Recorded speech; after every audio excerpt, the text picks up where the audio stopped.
Fixemos unha tostada de frutos secos con uvas pasas, unha crema de coliflor, vamos a echarla por encima, e depois fixemos un aceite de ervas aromáticas e imos a adornalo cunha crema de sofrito e unha crema de perixel, vale? É a primeira elaboración que estamos facendo ahora mesmo.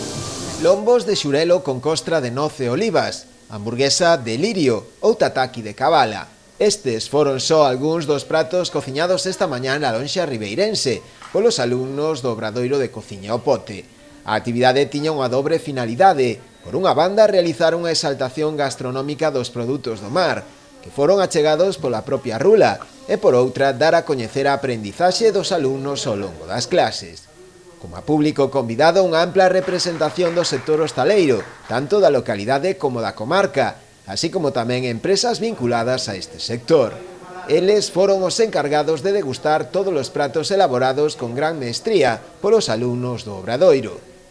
O bo resultado da iniciativa é evidente, polo que o Concello xa anunciou que ten en marcha o proceso selectivo para desenvolver un novo obradoiro de emprego de cociña, o que seguir incidindo na formación en materia gastronómica no municipio.